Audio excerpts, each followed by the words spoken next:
네, 이어서 그래프의 후반 부분을 보겠습니다. 자, 뒤에는 그 탐색이라고 하는 파트가 포함되어 있는데요. 그래프의 노드들을 어떻게 탐색하는지 그 방법 두 가지를 먼저 살펴보겠습니다. 자, 그래프의 탐색에 대한 부분이 나와 있는데요. 자, 이는 이제 그래프의 가장 기본적인 연상이 될 수가 있겠는데요. 시작 버텍스로부터 해서 차례대로 모든 정점을 한 번씩 방문하기 위한 연상이 되겠는데, 두 가지 방법이 있습니다. 깊이 우선 탐색 DFS가 있고요. 너비 우선 탐색 BFS 방식이 있습니다. 자, 차례대로 이 두 가지 방법에 대해서 공부를 해보겠습니다. 자, 먼저 깊이 우선 탐색, 자, DFS. 이거의 풀네임은 Depth First Search가 되겠습니다.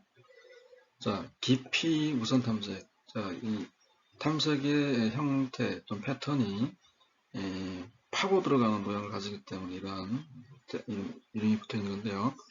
자, 한 방향으로 갈 수 있을 때까지 가다가 더 이상 갈 수 없게 되면 가장 가까운 갈림길로 돌아와서 이곳으로부터 다시 다른 방향으로 탐색을 진행한다 되어 있습니다. 우리 앞에서 미로 찾기의 내용과 비슷할 수가 있겠는데요. 한쪽 방향으로 계속 진행하다가 더 이상 갈 수가 없으면 돌아 나와서 다른 갈림길로 가는 것이죠. 그래서 기본적인 진행은 한쪽 방향으로 파고 들어가다가 막히면은 돌아 나와서 다른 방향으로, 또 막히면 돌아 나와서 다른 방향으로 파고 들어가는 형태가 될 텐데, 그래서 미로 찾기에서도 봤지만 돌아 나가기 위한 그 위치를 기억시켜 놔야 되기 때문에 스택이 필요하다 그랬죠. 자, 명식으로 내가 스택을 만들 수도 있겠고요. 또는 순환 호출, 리커시브 코어를 이용해서 묵시적인 스택을 이용할 수도 있겠습니다. 자, 실제 이에 대한 C 코드를 보면서 다시 한번 체크를 해보겠는데, 자, 예를 통해서 이 내용이 어떻게 워킹하는지를 살펴보겠습니다. 자, 이러한 그래프가 있습니다. 자, A에서 출발을 하는데, 자, 인접한 노드들을 방문할 때 알파벳 순서대로 조회를 한다는 가정을 합시다. 자, A에서 출발을 하는데, 자, A에서 시작해서 일단 B로 갔습니다. 인접한 게 C도 있지만 B가 먼저이기 때문에 B를 먼저 갔고, 다시 자, B에서 인접한 것은 A도 있고 D도 있죠. 근데 A는 이미 방문했기 때문에 D를 방문합니다. 다음 D로 왔습니다. D에서 인접한 것은 C도 있고 B도 있고 F도 있는데 B는 이미 방문했기 때문에 C로 갑니다. C로 갔죠. 다시 C에서 보자면 C에서 인접한 버텍스는 A도 있고 D도 있지만 이제 방문했기 때문에 E로 가야 되겠죠. E로 왔습니다. 그 다음에 E에서 인접한 노드는 C도 있고 G도 있고 H도 있는데, 자, G가 먼저이기 때문에 G로 일단 갑니다. 마찬가지로 G에서 인접한 것은 E와 H가 있지만 E는 방문을 했기 때문에 H로 옵니다.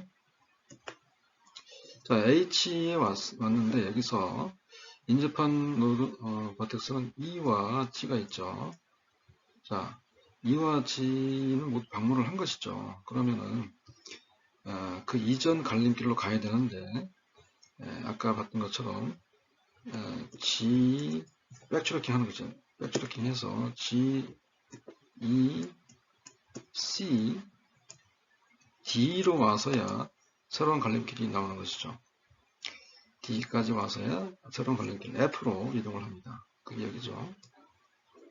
다음 F에서도 왔는데 더 이상 갈 데가 없습니다. 그래서 백트래킹 하는데 D, B, A 백트래킹 각각 하면서 새로운 갈림길이 없기 때문에 계속 A로 귀환해서 최초의 위치로 왔기 때문에 더 이상 할 게 없습니다. 그래서 완료가 됐고요. 그래서 결과적으로 방문 순서가 이와 같이 되어 있는데, 이러한 식으로 한쪽 방향으로만 파고 들어간다. 막히면 이전 갈림길로 돌아 나가기 위한 작업을 수행한다. 자, DFS에 대한 C 코드는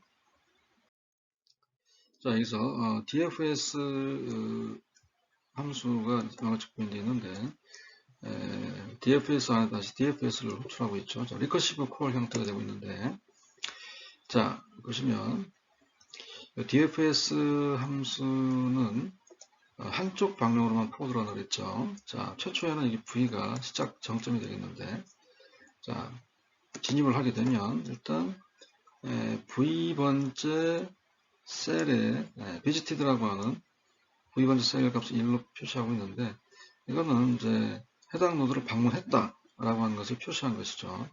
이게 visited라고 하는 왼쪽에 보시면 나와 있지만 visited라고 하는 1차원 어레이를 만들어서 1, 0 표시를 해서 1은 방문을 했다 라는 표시로서 마킹을 한 것입니다. 방문했다 한 노드는 다시 방문하지 않기 위해서 체크를 하고 있는데요. 자, 보시면 자, V번째 노드를 인자로 집어넣어서 V와 V번째 노드와 연결되어 있는 W 노드가 뭔가 있겠는데 자, 인접 행렬 상에서 V번째 행 W번째 열에 해당하는 그 위치에 1이 있으면은 여기 같이 연결되어 있는 것이죠. 자, 이걸 일단 상기하시고 일단 V를 방문했으니까 그 표시를 했고요. 그리고 당연히 이걸 출력을 하겠죠. V번째 이름이 만약에 A면 A라는 이름을 출력을 해야 되겠는데 그 작업이 있겠고요. 자, 중요한 것은 여기 반복문인데 V번째 노드와 인접한 W번째 노드를 방문하는 데 있어서 이 W번째 이 노드와 연결되어 있어야지만 방문하는 것이기 때문에 일단 요 인접 행렬 이름이 ADJ가 되겠죠. ADJ VW V번째 행 W열에 해당 값이 0이 아니어야 되겠죠. 다시 말해서 1이 여기서 1이죠. 1이 되어야만 방문할 수 있는 것인데 그래서 일단 여기서는 이거를 이 표시를 이렇게 이해하시면 되겠습니다. 0이 아니어야 한다. 다시 말해서 1이 되어야 한단 말이죠. 그리고 당연히 W로 방문을 가기 위해서는 W번째 셀이 방문이 아직 안 된 상태여야 되겠죠. 그래서 visited에 기록된 내용을 조회를 해서 W번째 셀 값이 0이라 해야지만 되겠죠.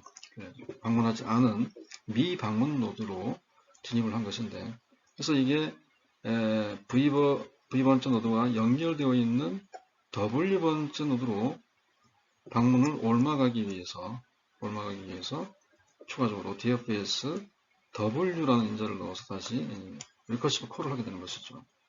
그래서 한쪽 방향으로만 계속 들어가다가 막히면 더 이상 갈 데가 없으면 백트래킹을 하게 되는데 그 백트래킹은 스택을 이용해서 하는데 리커시브 콜을 수행한 경우에는 묵시적으로 시스템에 포함되어 있는 스택을 이용하는 것이기 때문에 자동적인 스태킹을 해주게 됩니다. 자, 이렇게 해서 DFS에 대한 구현을 보았습니다. 자, 이어서 BFS를 보겠습니다. 자, 이거의 풀네임은 Breadth for Search가 되겠는데요. 자, 시작 정점으로부터 가까운 정점을 먼저 방문한다 라고 되어 있죠. 자, 이것만 기억하면 되겠는데 이는 스택이 아닌 큐를 이용해서 구현을 하게 됩니다. 자, 한 노드에 연결되어 있는 버텍스가 하나, 둘, 세 개 있다고 합시다. 자, 얘를 먼저 방문을 하고 나서 그 다음 번째 방문하는 것은 이거와 직접 연결되어 있는 것들을 먼저 스캔하겠다는 얘기죠. 앞에 그 DFS 방식에서는 한쪽 방향으로만 계속 파고 들어가다가 막히면은 백트래킹하는 그런 방식이었는데 BFS는 가까운 정점들을 먼저 방문하는 것입니다. 전체를. 그 다음에 또 그 다음 레벨에서 연결되어 있는 걸 또 방문하고 이런 식으로 해서 조회를 하게 되기 때문에 Q를 이용해서 구현을 합니다. Q. 자, 아래 수도 코드를 살펴보겠습니다. 자, 인자로 들어온 V라는 버텍스가 있으면 이를 방문했다고 표시를 먼저 합니다. 자, Q가 이렇게 있어요. Q. Q에 일단 뭔가가 있겠는데, 이 상태에서 V가 인자로 들어오게 되면 그 V를 Q에다가 넣습니다. 넣고, 자, 그 다음 방법문 내용이 중요한데요. 자, Q에서 정점 W를 삭제한다. 이 말은 뭐냐면, Q에 뭔가가 있으면 맨 앞에 있는 거, 가장 먼저 들어왔던 얘를 먼저 끄집어내는 거죠. 이게 이제 W가 된 것인데, 이 W와 인접한 모든 노드에 대해서 그 노드가 방문되지 않았다면 Q에다가 넣는 것입니다. W와 인접한 뭔가가 있으면 이거를 다 Q에다가 넣는 것이죠. 그래서 그 U를 하나씩 꺼내서 방문했다고 표시를 하면서 이제 조회를 하게 됩니다. 자, 예를 통해서 다시 한번 이해를 해보겠습니다. 자, BFS 예를 보겠습니다. 자, 앞에서 동일한 그래프였죠. 자, A에서 출발을 합니다. 자, 일단 이 A를 Q에다 넣습니다. 넣었죠. 자, 넣고 이제 다시 Q에서 꺼냅니다. 꺼내는데 A를 삭제하면서 동시에 A와 인접한 게 B와 C가 있죠. 그거를 Q에다 넣습니다. A를 꺼내면서 A를 출력했죠. 출력하고 나서 A와 인접한 B, C를 Q에다 넣었습니다. 그런 다음에 이 Q 내용에서 가장 먼저 맨 앞에 있는 B를 꺼내겠죠. 자, B를 꺼내면 B가 삭제가 되겠죠. 자, B를 꺼내면 B와 인접한 게 다시 A와 D가 있겠는데, 자, 이미 방문한 거는 필요가 없고요. 방문하지 않은 D가 Q에 들어가겠죠. 들어갔죠. 다시 Q의 내용을 꺼냅니다. 자, 맨 앞에 있는 게 C죠. 자, C를 꺼냈는데 C를 삭제하고 B를 방문했고 C를 삭제 출력한 다음에 C와 인접한 게 A와 D와 E가 있는데 A는 이미 방문했기 때문에 E를 Q에다 넣습니다. 그 다음에 Q의 내용에서 D를 삭제하겠죠. D를 방문했고요. 자, D와 인접한 것이 B와 C와 F가 있는데 방문하지 않은 F만 Q에 넣으면 되겠죠. 그 다음에 다시 E를 삭제합니다. E를 삭제하는데 E와 인접한 게 C, G, H가 있는데 방문하지 않은 GH를 Q에 넣습니다. 계속 이런 식으로 반복하는 것이죠. 자, F를 삭제합니다. 자, F를 출력하고 F와 인접한 것은 아무것도 없습니다. D는 있지만 D는 방문했죠. Q에 넣을 게 없는 것이죠. 다음 G를 삭제합니다. G를 출력을 하고요. 다음 G와 인접한 것이 E와 H가 있는데 다 방문했기 때문에 할 게 없는 것이죠. 그 다음에 H를 방문합니다.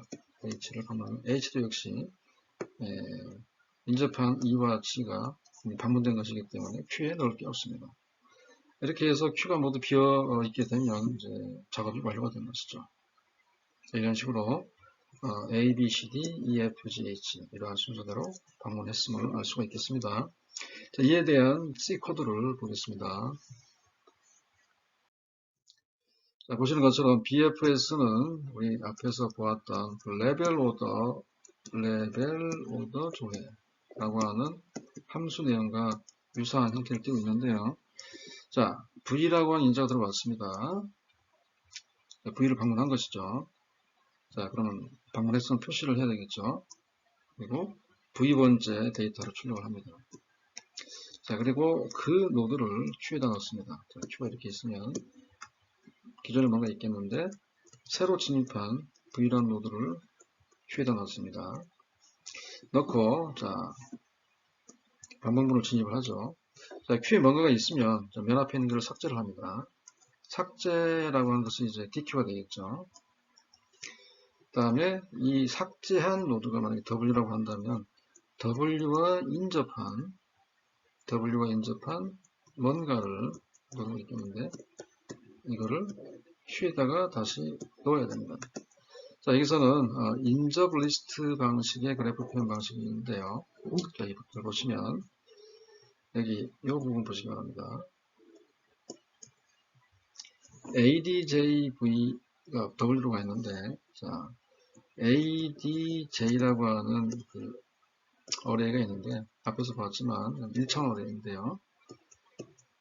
ADJ라고 하는 이 각각의 어레이의 셀은 인접한 정점에 대한 정보를 링크드 리스트로 만들어주고 있습니다. 이 부분이 인접한 버텍스들이죠. 자, 여기에서 V, 얘가 V번째 값이 W로 갔기 때문에, 자, V번째 요 포인터를 W 줬기 때문에 얘가 W가 되겠죠. 자, W도 포인터입니다. 나와있죠. 그러면 이 W 포인트를 통해서 그 다음 번째 이동을 하면서 인접한 노드들을 알 수 있겠는데, W와 인접한 노드들의 정보를, 여기서 V가 되겠네요. V로 합시다. V라고 하는 V라는 노드와 인접한 노드들을 Q에다 넣어야 되겠죠. 그래서 V번째가 되겠죠. 자, V번째 노드와 인접한 노드들을 알아내야 되는데, 이 인접한 노드를 알아내기 위해서는 V번째 셀에 연결되어 있는 요 링크드 리스트를 알아내면 되겠죠. 그래서 여기 V번째 셀의 값을 W로 여기 같이 해놓고 W 포인터를 통해서 이 노드들을 따라가면 되겠죠. W가 널이 아니면 얘 같은 문장이 수행될 텐데, 당연히 W의 아이디는 이제 W에 포함되어 있는 여기 노드의 아이디가 있겠죠. 아이디 값은 그 노드의 순번을 말하는 것인데, 그 순번 값을 집어넣어서 방문되었으면 이제 Q에 넣을 필요 없는 것이죠. 방문하지 않았으면은 그 해당 번째 노드를 1로 마킹을 하고, 그 다음에 그걸 또 출력을 해봤네요. 그리고 그 중요한 것이 이거죠. 이 W를 통해서 조회된 이 V라고 하는 버텍스와 인접한 노드의 순번 아이디 있겠죠. 그 순번 데이터를 in Q에다 넣고 있습니다. 자, V라고 하는 노드와 인접한 노드의 순번이 아이디로 되어 있는데, 그 순번을 Q에다 넣는 작업을 하고 있는 것입니다. 자, 이 부분을 주목하시기 바랍니다.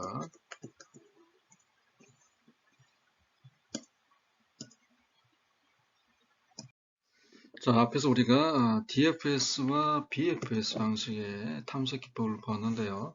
자, 이를 이용해서 연결 성분을 구하는 작업을 해보겠습니다. 자, 영어로는 이제 Connected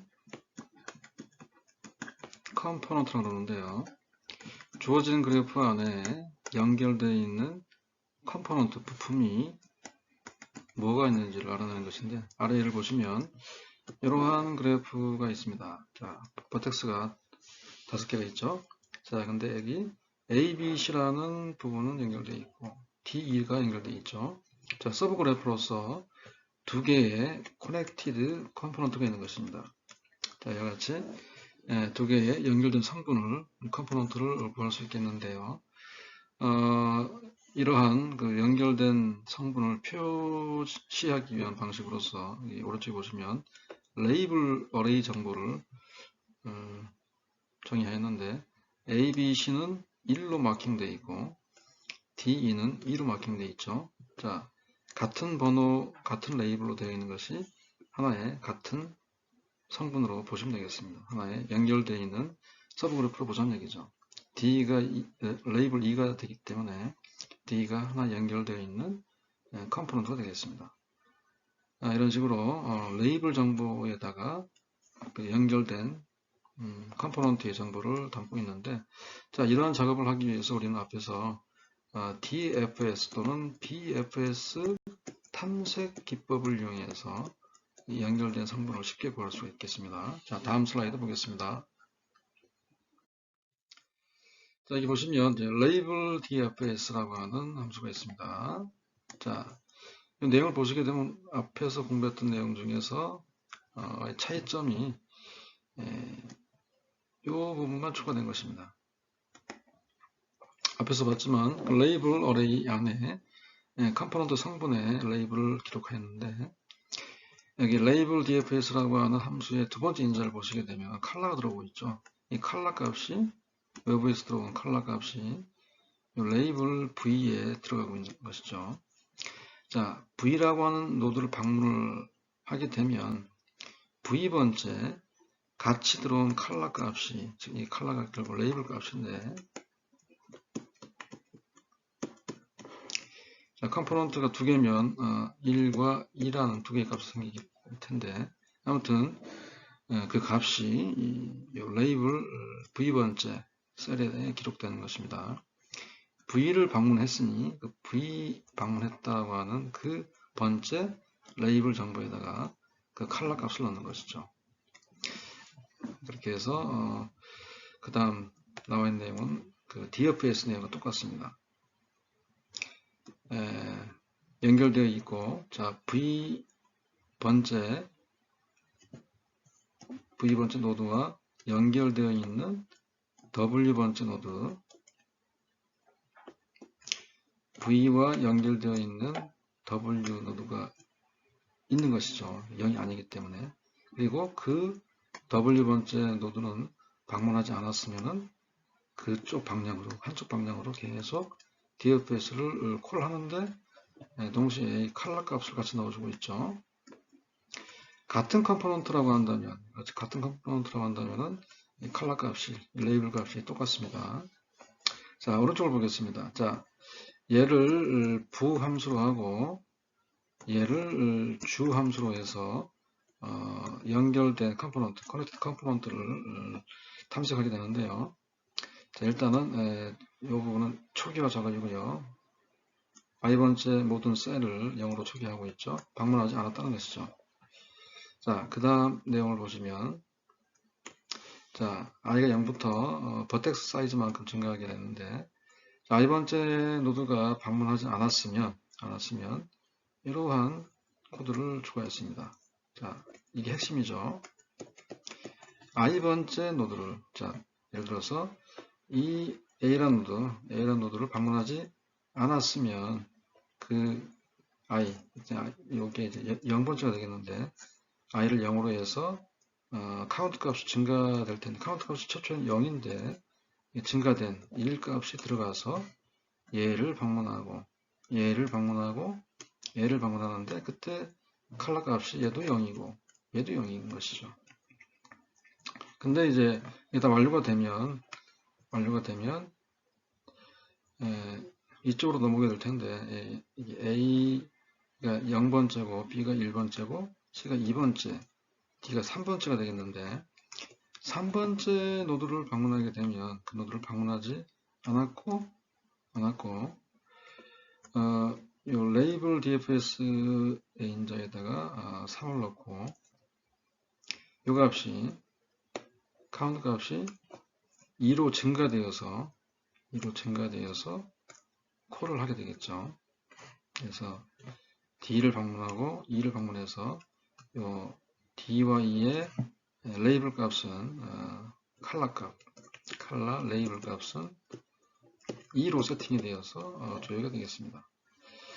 자, 이렇게 해서 그 레이블 값도 출력을 해보았는데, 보시면 i번째 데이터 버텍스와 i번지 버텍스죠. i번지 버텍스와 레이블 값을 동시에 출력을 하고 있는데 보시는 것처럼 A, B, C 노드는 레이블이 1이고 D, E는 레이블이 2라고 하는 것을 출력한 것을 확인할 수 있겠습니다. 자, 이러한 내용을 가지는 이런 출력 내용을 가지는 소스 코드 레이블 DFS와 find connected component를 보았습니다. 자, 이어서 신장 트리, 스패닝 트리 내용을 보겠습니다. 스패닝 트리. 자, 그래프에서 흔히 쓰는 용어가 되겠는데요. 이 스패닝 트리라고 하는 것은 일종의 서브 그래프가 되는데 주어진 그래프 안에서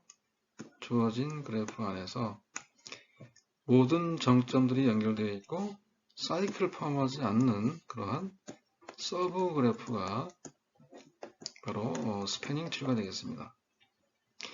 신장 트리는 간선 개수가 n-1개인데 중요한 것은 모든 정점이 연결되어 있다. 그리고 사이클이 없다. 사이클이 없습니다. 그래서 신장 트리는 노드 개수가 n개일 때 n-1개의 간선을 가지게 됩니다. 자, 이 스패닝 트리는 최소의 링크를 사용하는 네트워크를 구축할 때 통신망이나 도로망이나 유통망에서 최소의 링크를 파악할 필요가 있는데 이때 스패닝 트리를 탐색을 해서 이러한 최소 링크 파악하는 데 활용되고 있습니다. 이러한 그래프가 있을 때 아래 보시는 것처럼 하나의 스패닝 트리가 예시되어 있는데 A, B, D, C, D, C, G, 그 다음에 GH 이런 식으로 해서 모든 정점은 포함은 하되 다 연결되어 있어야 됩니다. 연결되어 있어야 되는데 사이클을 포함하지 않게끔 연결되는데 간선 개수가 이게 지금 하나, 둘, 셋, 넷, 다섯, 여섯, 일곱, 8개가 되겠네요. 8개의 버텍스가 있으면 엣지는 하나, 둘, 셋, 넷, 다섯, 여섯, 일곱 개. 당연하죠. 사이클 포함하지 않기 때문에 엣지의 개수는 엣지의 개수는 n-1, 즉 7이 되겠습니다. 자, 주어진 하나의 그래프에서 스패닝 트리는 여러 가지가 나올 수 있겠죠. 여러 가지가 나올 수 있는데 유독 여기 B 부분은 DFS에서 가정이 되어 있는데 DFS 방식으로 조회를 하면서 스패닝 트리를 만든 것입니다. 여기서 출발을 해서 A, B, D, C, E, G, H 다시 돌아 나와서 리턴 돌아 나와서 F 방문하고 끝나는 건데 DFS 방식으로 조회를 해서 하나의 스패닝 트리를 만들었다 그래서 이걸 DFS 스패닝 트리라고 칭하는 것입니다. 스패닝 트리. 그러면 당연히 BFS 방식으로 조회를 했을 때도 스패닝 트리가 나오겠죠.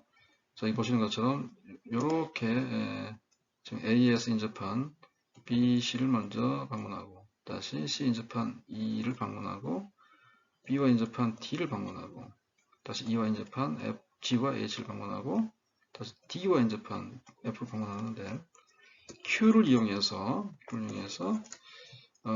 가장 가까운 것부터 차례차례 방문하게 되는 것이죠. 자, 이러한 그 BFS의 탐색 과정에서 이러한 그 엣지가 그려지게 되는데 결국 스패닝 트리를 알 수 있게 되는 것이죠. 그래서 BFS 스패닝 트리라고 칭하게 됩니다.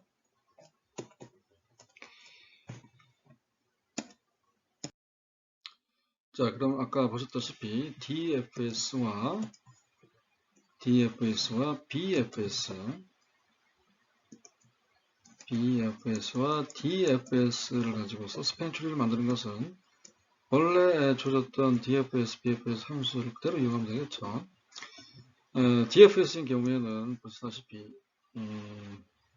V를 방문했다 표시하고 V와 직접 연결되어 있는 W 한쪽 방향으로 계속 리커시브 콜을 하면 되겠죠. V와 인접한 정점 각각에 대해서 방문하지 않았으면 다시 DFS를 부르는데 이때 V와 U, V와 인접한 U로 하겠습니다. V와 인접한 U를 신장 트리의 간선이라고 표시만 해주면 되는 것이죠. 따라가면서 간선만 표시만 해주게 되면은 그 자체가 스페인 트리가 되겠죠. 그래서 함수 이름을 DFS를 스페인 트리 by DFS라고 수정을 해서 작성하게 되겠습니다. 결국 DFS와 거의 코드 내용이 똑같습니다. 표시만 해주는 것이죠. BFS도 마찬가지입니다. 자, 그럼 이어서 마지막 슬라이드 보겠습니다. 자, 마지막 슬라이드 내용에는 위상 정렬이라는 내용이 나와 있습니다. 이 위상 정렬은 영어로 이제 토폴로지컬 소트라고 그러는데요. 이 소팅에 대한 내용은 우리 마지막 챕터에 따로 또 나와 있습니다. 자, 그래프라고 하는 자료 구조를 이용한 토폴로지컬 소트의 내용은 이렇습니다. 방향 그래프에 대해서 정점들의 선행 순서를 위반하지 않으면서 모든 정점을 나열하는 것이다 되어 있습니다. 자, 아래 선수 과목의 예가 나와 있는데 이런 선수 과목의 정보를 그래프로 표현할 수 있겠죠.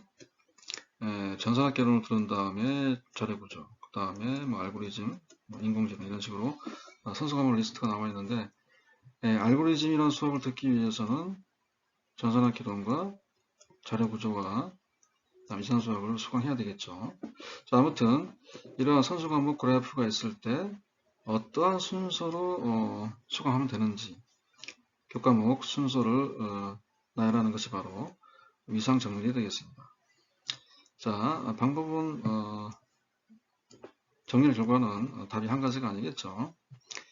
자, A를 수강하게 되면 자, A를 삭제를 하면 됩니다. A를 삭제를 하면 선수 과목이 없는 것이 그 다음 번째가 되겠는데 A를 삭제하고 나서 선수 과목이 없는 것이 C도 있고 D도 있고 B도 있겠죠. 그 중에 여기서는 B를 선택했네요. B를 삭제합니다. 그럼 또 선수 과목이 없는 것이 C가 있고 D가 있고 E가 있겠죠. 그 중에서 가장 C를 선택했네요. C를 또 삭제합니다. 계속 이제 방문한 노드는 삭제를 하고 그 상황에서의 선수 또는 선행 과목이 또는 선행 노드가 없는 것을 택하면 되는 것입니다. 자, 그럼 D를 택했네요. 또 D를 삭제합니다. 그 다음에 E를 택하고 그 다음에 E를 또 삭제하니 맨 마지막에 F가 남겠죠. 이런 식으로 방문한 노드를 삭제를 하게 되면 그 상황에서 선행 순서를 위배하지 않는, 다시 말해서 이게 인커밍 엣지가 없는 그러한 노드를 그 다음 번째 택하면 되겠죠. 그래서 현재 여기서는 답이 두 가지가 나와 있는데 더 있겠죠. 이러한 예로서 위상 정렬을 이해하시면 되겠습니다. 자, 오늘 수업은 여기까지 하겠습니다. 자, 다음 주 월요일 날도 역시 실시간 영상 강의를 하게 됩니다. 자, 다음 주에 그래프에 대한 코딩을 해보도록 하겠습니다. 자, 수고했습니다. 아까 설명드렸던 내용이 뒤에 진짜 마지막 슬라이드 안에 포함되어 있죠. 여기 지금 초기 상태에서 B를 제거하게 되면 이런 모양이 되겠죠. 자, 이 상황에서 인커밍 엣지가 없는 것이 A도 인커밍 엣지가 없고 E도 없죠. 그러면 둘 중에 하나를 택하면 됩니다. 여기서는 E를 택했네요. E를 삭제를 해서 이런 모양이 되겠죠. 이 상황에서 인커밍 엣지가 없는 것은 A가 있죠. 하나밖에 없으니까 A를 삭제를 합니다. 그러니까 이 모양이 되겠는데 역시 인커밍 엣지가 없는 게 C가 보이죠. C를 삭제하고요. 그 다음에 D를 삭제하고 이런 식으로 해서 방문 순서가 B, E, A, C, D, F 이러한 정렬 순서가 나오겠죠. 그러한 내용의 알고리즘이 그 안에 나와 있습니다. 자, 여기 보시면 여기 뭐 간단하게 나와 있지만 토폴로지컬 소트에 대한 C 코드는 좀 복잡한데요. 다음 주 수업 시간 때 선을 보이겠습니다. 자, 그러면 다음 주까지 건강하게 지내시기 바랍니다. 자, 마치겠습니다.